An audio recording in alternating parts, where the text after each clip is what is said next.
कौवे, अब तुम्हें चाहिए कि तुम अपने घर को मजबूत कर लो, क्योंकि बारिशें आने वाली है और फिर हमें टाइम नहीं मिलेगा।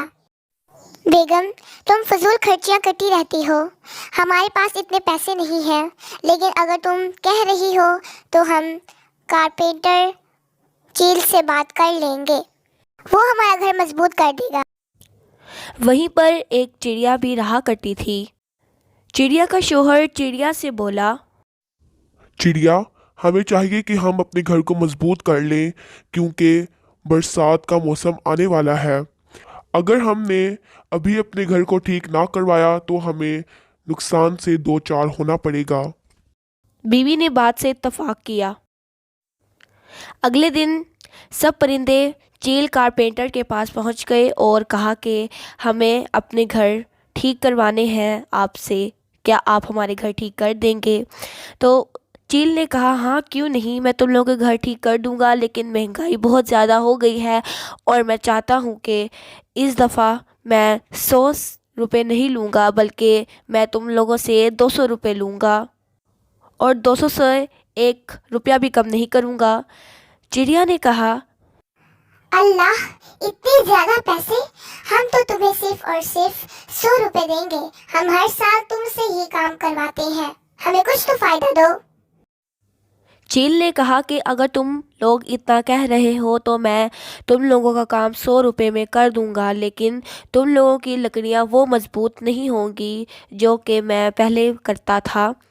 जितने पैसे दोगे उतने ही लकड़ियां मिलेंगी। चिड़िया ने कहा, ठीक है, तुम मेरे 200 रुपये में कर दो और बाकी सब परिंदों के 100 रुपये में कर दो। सब ने उसकी बात से इत्तफाक किया। अगले दिन चील ने सबके घर की मरम्मत कर दी, मजबूत लकड़ियां लगा दी और कमज़ोर लकड़ियां भी लगा दी और सबसे अपने अपने पैसे ले लिए। आखिरकार बरसात का मौसम आ ही गया। सब परिंदे अपने अपने घरों में बैठे थे। कौवे ने अपनी बीवी से कहा कि तुम फजूल में चिड़िया की बात मान रही थी, देखो हम कमज़ोर लकड़ी में भी कितने सुकून से बैठे हैं। अभी उसने ये कहा ही था कि अचानक से उनका घर टूट गया और वो बेघर हो गए और बाकी परिंदे भी बेघर हो गए सिवाय चिड़िया के। वो सब तैश में आ गए और चील के पास गए और उसे कहा कि तुमने हमें धोखा दिया है। चील ने कहा कि मैंने तुम्हें कोई धोखा नहीं दिया, तुम लोगों ने जितने मुझे पैसे दिए थे मैंने तुम्हें वैसा ही काम करके दिया है। तुम लोगों ने अपनी कंजूसी को ज़्यादा दर्जा दिया। अगर तुम लोग ज़्यादा पैसे लगा लेते तो तुम आज चिड़िया की तरह पुरसुकून बैठे होते, लेकिन तुम लोगों ने 100 रुपये दिए। जिस तरह तुम लोगों ने मुझे पैसे दिए मैंने तुम्हारा वैसे ही काम किया। अब तुम लोग मुझे कुछ भी ना कहो, इसमें मेरी कोई गलती नहीं है, सारी गलती तुम लोगों की है।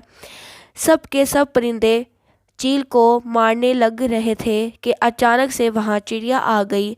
उसने कहा कि तुम लोग चील को क्यों मारने लगे हो? चील तो उसने तुम्हारा क्या बिगाड़ा है? ये सब तुम लोगों की कंजूसी की वजह से हुआ है। तुम लोगों ने सोचा कि तुम लोग 100 रुपये ना देकर बहुत बड़ा तीर मार लोगे, लेकिन तुम लोगों ने अपना नुकसान ही किया है। ये सब तुम लोगों की कंजूसी की वजह से हुआ है और अब चील को तुम लोग कुछ भी ना कहो, तुम लोगों की बड़ी बड़ी मेहरबानी होगी और तुम चील से माफ़ी मांगो। सब ने चील से माफ़ी मांगी और वो सब वहाँ से चले गए।